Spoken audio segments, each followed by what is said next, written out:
Hello అండి, welcome to Vantalammi. నేను Monica. మీరు కనుక ఈ ఛానల్ను మొదటిసారి చూస్తున్నట్లయితే తప్పకుండా సబ్స్క్రైబ్ చేసుకోండి. ఈరోజు వీడియోలో వచ్చేసి సొరకాయ హల్వా ఎలా చేసుకోవాలో చూపిస్తున్నాను. దీనిలో కోవా, పాలపొడి, ఇంకా ఫుడ్ కలర్ ఇలాంటివి ఏమీ యూజ్ చేయట్లేదండి. చాలా సింపుల్గా చేసుకోవచ్చు ఈ సొరకాయ హల్వాని. మరి దానికోసం నేను ఒక సొరకాయని తీసుకున్నాను. ఇది 1 కేజీ వెయిట్ ఉందండి.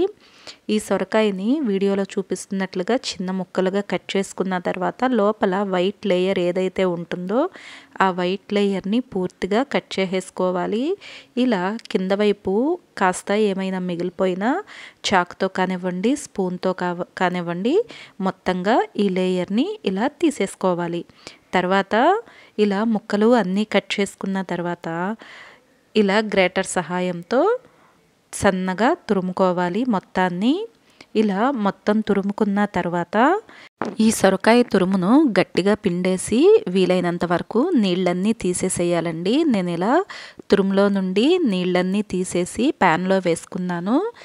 నాకు ఒక కాయలో నుండి ఇన్ని నీరైతే వచ్చాయండి. తర్వాత ఈ తురుము మునిగేంత వరకు పాలు ఇలా వేసుకోవాలండి. దీనికి మెజర్మెంట్ ఏమీ ఉండదు. ఇలా పాలు తురుము మునిగేంత వరకు పోసుకోవాలి. తర్వాత ఇలా ఒక పొంగు వచ్చిన తర్వాత స్టవ్ని లో ఫ్లేమ్లో పెట్టేసుకుని పాలు మొత్తం మరిగిపోయి ఎగిరేంత వరకు లో ఫ్లేమ్లోనే ఉంచుకోవాలి. తర్వాత నేను ఒక చిన్న కప్పుతో, ఇది మెజరింగ్ కప్ కాదండి, ఇంట్లో రెగ్యులర్గా యూస్ చేసే కప్పుతో 1/2 కప్పు షుగర్ని యాడ్ చేసుకున్నాను. ఈ షుగర్ కూడా మొత్తం కరిగిపోయి దగ్గర పడిన తర్వాత 1 స్పూన్ యాలకుల పొడిని దీనిలో వేసుకుని మొత్తం కలిసేలాగా ఒకసారి కలుపుకోవాలి. 1 నిమిషం తర్వాత ముందుగానే వేయించి డ్రై ఫ్రూట్స్ పక్కన పెట్టుకున్నాను. జీడిపప్పు అలాగే కిస్మిస్ వీటిని కూడా యాడ్ చేసేసుకుంటున్నాను. 1 స్పూన్ నెయ్యి కూడా వేసుకోవాలండి. నెయ్యి వేయటం వలన మంచి రుచి అయితే వస్తుంది ఈ హల్వాకు. వరకు ఇలా లో ఫ్లేమ్లోనే కుక్ చేసుకోవాలి. చాలా సింపుల్గా ఉంటుందండి రెసిపీ. టేస్ట్ కూడా చాలా బాగుంటుంది.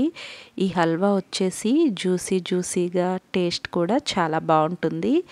ఈ సొరకాయ హల్వా చేయటానికి కూడా ఎక్కువ టైం పట్టదండి. చాలా త్వరగా అయిపోతుంది. అలాగే ఈ రెసిపీని వంట రాని వాళ్ళు కూడా ఈజీగా చేసేయచ్చు. అంత సింపుల్గా ఉంటుంది. ఈ సొరకాయ హల్వా వచ్చేసి ఇంట్లో అందరూ ఎంజాయ్ చేస్తారండి.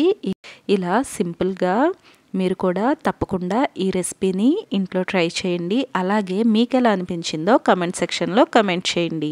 ఈ వీడియోని మీ ఫ్రెండ్స్ ఇంకా ఫ్యామిలీ మెంబర్స్కి తప్పకుండా షేర్ చేయండి. మరిన్ని రెసిపీస్ కోసం వంటలమ్మి ఛానల్ను సబ్స్క్రైబ్ చేసుకోండి. Thank you for watching.